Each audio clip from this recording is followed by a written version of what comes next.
প্রতিদিন সকালে ঘুম থেকে উঠে আমরা কি করি? দাঁত ব্রাশ করি। কিন্তু সেই টুথপেস্টে যদি থাকে প্লাস্টিকের ক্ষুদ্র কণা, এমন কণা যা চোখে দেখা যায় না কিন্তু শরীরে ঢুকে বছরের পর বছর থেকে যেতে পারে। সম্প্রতি বাংলাদেশের একটি গবেষণা ঠিক এমনই উদ্বেগজনক তথ্য সামনে এনেছে। গবেষণায় দাবি করা হয়েছে, দেশের বাজারে বিক্রি হওয়া 34টি টুথপেস্টের মধ্যে 26টিতেই পাওয়া গেছে মাইক্রোপ্লাস্টিক। কিন্তু প্রশ্ন হচ্ছে, মাইক্রোপ্লাস্টিক আসলে কি?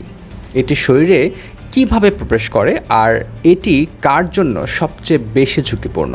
চলুন সহজ ভাষায় পুরো বিষয়টা আমরা বুঝে নেই।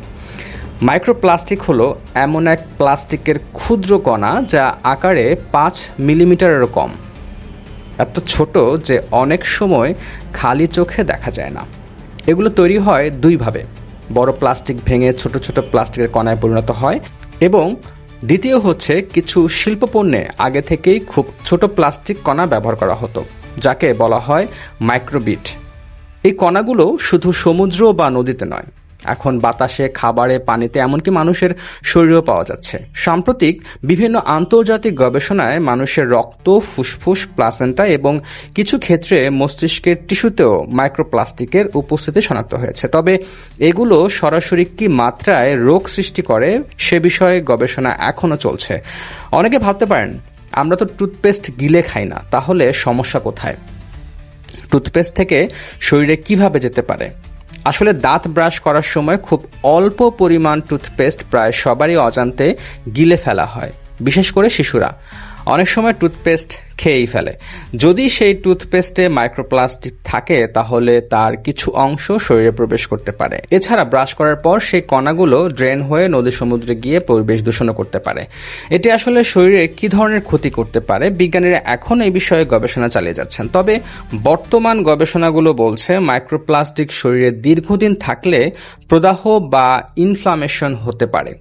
কিছু গবেষণায় কোষের ক্ষতি, অক্সিডেটিভ স্ট্রেস এবং হরমোনের স্বাভাবিক যে কার্যক্রম সেগুলো ব্যাঘাত হওয়ার সম্ভাবনা রয়েছে। এছাড়া খুব ছোট প্লাস্টিক কণার গায়ে ভারী ধাতু বা অন্যান্য ক্ষতিকর রাসায়নিক আটকে থাকতে পারে, যা শরীরে অতিরিক্ত ঝুঁকি তৈরি করতে পারে। তবে একটি বিষয় পরিষ্কারভাবে মনে রাখতে হবে, টুথপেস্টে মাইক্রোপ্লাস্টিক পাওয়া গেছে মানেই এটি ব্যবহার করলে নিশ্চিতভাবে কোনো নির্দিষ্ট রোগ হবে এমন সিদ্ধান্ত এখনও বিজ্ঞান দেয়নি। কিন্তু অপ্রয়োজনীয়ভাবে শরীরে প্লাস্টিক প্রবেশ কমানোই বিশেষজ্ঞদের পরামর্শ।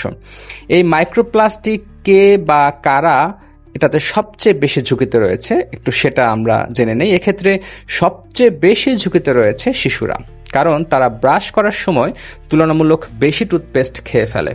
দ্বিতীয় হচ্ছেন গর্ভবতী নারীরা।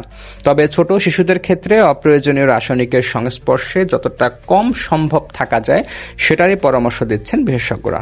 তৃতীয়, যারা প্রতিদিন নিয়মিত একই ধরনের পণ্য দীর্ঘদিন ব্যবহার করেন তাদের ক্ষেত্রেও সচেতন থাকা গুরুত্বপূর্ণ। পরিবেশ বিষয়ক গবেষণা সংস্থা এসডো 1 বছরের গবেষণার পর জানিয়েছে, বাংলাদেশের বাজারে বিক্রি হওয়া 34টি টুথপেস্টের মধ্যে প্রায় 26টিতেই মাইক্রোপ্লাস্টিক শনাক্ত হয়েছে। সবচেয়ে বেশি প্লাস্টিক কণা পাওয়া গেছে মেডিপ্লাস ফ্লোরিড জেলে। এছাড়া কয়েকটি পরিচিত ব্র্যান্ডের কিছু ভ্যারিয়েন্টেও বিভিন্ন মাত্রায় মাইক্রোপ্লাস্টিক পাওয়া গেছে। তবে এই প্রতিবেদনে এই যে ব্র্যান্ডগুলো উল্লেখ করা হয়েছে সেগুলো পরিহার করা সবচেয়ে উত্তম। গবেষণাটি জাহাঙ্গীরনগর বিশ্ববিদ্যালয়ের পরিবেশ বিজ্ঞান বিভাগের ল্যাবরেটরিতে বৈজ্ঞানিক পদ্ধতিতে পরিচালিত হয়েছে বলে সংবাদ সম্মেলনে জানানো হয়েছে। একটি গবেষণা আমাদের সতর্ক করতে পারে কিন্তু চূড়ান্ত সিদ্ধান্ত দিতে পারে না। তবে এই গবেষণা একটি গুরুত্বপূর্ণ প্রশ্ন তুলেছে, আমরা প্রতিদিন যে পণ্য ব্যবহার করছি সেগুলোর উপাদান সম্পর্কে আমরা কতটা জানি? সচেতন ভোক্তা হওয়া, নির্ভরযোগ্য গবেষণার তথ্য অনুসরণ করা এবং প্রয়োজন হলে উৎপাদনকারী প্রতিষ্ঠানের কাছ থেকে স্বচ্ছতা দাবি করা, এটাই হতে পারে সবচেয়ে বড় দায়িত্বশীল পথ। আপনার ব্যবহৃত টুথপেস্টের নিরাপত্তা নিয়ে আপনি কি ভাবছেন? মন্তব্য করে জানাতে পারেন। ধন্যবাদ সবাইকে। আল্লাহ হাফেজ।